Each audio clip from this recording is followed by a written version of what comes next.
Hello, তোমরা সবাই কেমন আছো? আশা করি তোমরা সবাই খুব ভালো আছো। আজকে আমি আমার দিনটা শুরু করছি ফুরফুরিকে নিয়ে। এই যে দেখতে পাচ্ছ আমাদের বাড়ির ক্ষুদে সদস্য ফুরফুরি, ওকে নিয়ে আমি এখন নিচে যাচ্ছি। ও ওপরে ব্যাটা উঠে এসেছে, ওকে না নিচে নামালে ও আবার ওপরে চলে যাবে আর গিয়ে গাছের পাতাগুলো সব খেয়ে ফেলবে। তো চলো ওকে এখন নিচে নামাই আর ওর ঘরে ছেড়ে দিই। দেখো ওর ঘরে সমস্ত কিছু খাবার দেয়া আছে, তাও যাবে ছাদে খেতে। নিচে যখন নেমেছি এসে দেখছি শাশুড়িমার সমস্ত টিফিন করা হয়ে গেছে। যেহেতু টিফিন করাই আছে আমি শুধু থালাতে বেড়ে দিলাম, আর থালাতে বেড়ে দিয়ে এখন টেবিলে চাপা দিয়ে চলে আসবো, কারণ বরমশাই এখন কম্পিউটারে বসে আছে। আমি ততক্ষণ এসে চাটা বসিয়ে দিয়েছি। আর এই দেখো ভিডিও করার চক্করে না চা ছাঁকুনি ছাড়াই চাটা ঢেলে দিচ্ছি। কি যে করি না আমি, কি আর বলবো। তো চলো এখানে চাটাও হয়ে গেছে, আর চাটা একটু দুধ গুলে দিয়ে দেবো। তো এখানে একদম চা রেডি, আর বরমশাইও সাথে সাথে চলে এসেছে। টিফিন করার সাথে সাথে চাটা যদি না দিই না এক্ষুনি হাঁকবে, বলবে আমার চা কোথায় গেল, জল কোথায় দাও। তো সাথে সাথেই চাটা করে নিয়ে চলে এলাম, আর জলের বোতল আর জলের মগটাও দেওয়া আছে, জলটা ঢালবে আর খেয়ে নেবে। ওদিকে বরমশাইকে টিফিনটা খেতে দিয়ে এসছি, আর এদিকে আমার শাশুড়ি মা হাঁকছে ভাতটা একটু দেখার জন্য। তাই জন্য ভাতটা দেখতে গিয়ে দেখি যে ভাতে একদম জল নেই, আর তাই জন্য বেশ ভালো মতো করে জল দিয়ে দিলাম আর হাতা দিয়ে একটু নেড়ে দিচ্ছি। আর হাতা দিয়ে নাড়তে গিয়ে না ডালের কৌটোটা একদম শুয়ে পড়েছে। এই কৌটোটাকে সোজা করে না দাঁড় করালেই না ভাতের সাথে ডাল মিশে যাবে, ওই জন্য আমি ভালোভাবে আগে দাঁড় করিয়ে দিলাম।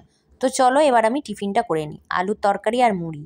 টিফিন সেরে এখন সোজা চলে এসেছি শাশুড়ি মায়ের কাছে, কারণ শাশুড়ি মা নিয়ে এসছে মাছ, আর মাছের সাথে নিয়ে এসছে ডিম আর তেল।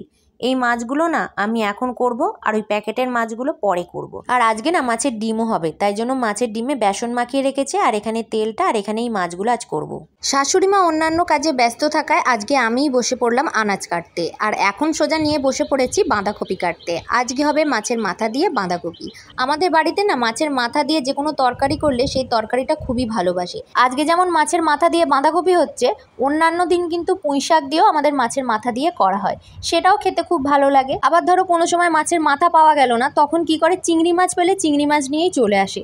এই তরকারিতে চিংড়ি মাছ দিলে না তরকারির স্বাদটা খুব ভালো হয়। ওই দিয়েই আমার বরমশাই এক থালা ভাত খেয়ে নেবে। আর আমার বরমশাই তো দুবেলা ভাত খায়, তাই জন্য তরকারিটা একটু ভালো না বানালে সে খেতে চায় না। আচ্ছা তোমরা কি এটা কেউ জানো নাকি, বাঁধাকপির তরকারি করলে বাঁধাকপি যত সরু করে কাটবে ততই নাকি তরকারির টেস্ট হয়? এরম কি তোমরা মানো? আমি কিন্তু এটা কিছুই জানতাম না। আমি শ্বশুরবাড়িতে আসার পর যখন তরকারি কাটতে শুরু করেছি, মানে শিখেছি, তখন আমি এই সবগুলো জানতে পেরেছি। শুনেছি নাকি তরকারির টেস্ট হয় সবজি কাটার ওপরে। তোমরা কি এই কথাগুলো মানো? আমি কিন্তু একদমই মানতাম না। যবে থেকে নিজে রান্না করা শুরু করেছি এর আসল ব্যাপারটা আমি বুঝতে পেরেছি। আসলে কি বলতো, যাতে সবজি তাড়াতাড়ি সিদ্ধ হয়ে যায় তাই জন্য সরু করে কাটতে বলছে। এই বাঁধাকপি তো সিদ্ধ হতে অনেকটাই টাইম লাগে, কারণ পাতা পাতা তো খেতে, তাই জন্যই মনে হয় বলে। তো শাশুড়ি মা যেরকম বলেছে সেরকমই কাজ করেছি। বাঁধাকপি একদম সরু করে কেটে নিয়েছি, এতে নাকি তরকারির টেস্ট ভালো হয়। আর তার সাথে আলুটাও ছোট করে কেটে নিয়েছি, আর পেঁয়াজ টমেটো কাটা আছেই। আর তার সাথে না আলুটাকে ভেজে নেওয়ার জন্য কড়ার মধ্যে তেলও দিয়ে নিয়েছি। আগে লাল লাল করে আলুটাকে ভেজে নেবো, তারপরে বাঁধাকপিটাকে ভাজবো, কারণ বাঁধাকপি আর আলু একসাথে ভাজতে দিলে তো ভাজা হয় না। আর বাঁধাকপি দেওয়া মানেই তো এক গাদা কড়াই জল বেরোবে, তাই জন্য আগে আলুটা ভেজে নিচ্ছি। জানো তো আমার শাশুড়ি মা না ভিডিও করতে খুবই ভালোবাসে, তাই জন্য আমি বলেছি তুমি মাছে নুন হলুদটা মাখাও, আমি সেটাই ভিডিও করব। কিন্তু মা কি করেছে জানো তো, আগে ভাগেই নুন হলুদটা মাখিয়ে নিয়েছে, আর আমাকে বলছে যা নুন হলুদটা মাখিয়ে ফেললাম, তাহলে কি আমার ভিডিও করবে না? আমি বলছি না না আমি ভিডিও করব, তুমি করতে থাকো, তোমার ওইটুকুনি ভিডিওটা আমি করব।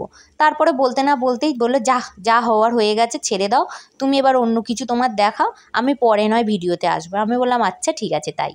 আলুটা ভেজে নেওয়ার পর এবার বাঁধাকপিটা ভাজতে বসিয়ে দিয়েছি, আর গ্যাসের জোরটাও না হাই করে দিয়েছি, কারণ বাঁধাকপি ভাজতে গেলে একটু হাই করে না ভাজলে না এত জল বেরোবে, সেই জলেই না বাঁধাকপি অর্ধেক সিদ্ধ হয়ে যাবে, এর জন্য ভালো করে ভাজাই হয় না। তাই জন্য আমার শাশুড়ি মা কি বলে জানো তো, আগে বাঁধাকপিটাকে ভাপিয়ে নেবে তারপরে ভাজবে, দেখবে খুব সুন্দর ভাজা হয়, কিন্তু আমার ওটা ভালো লাগে না।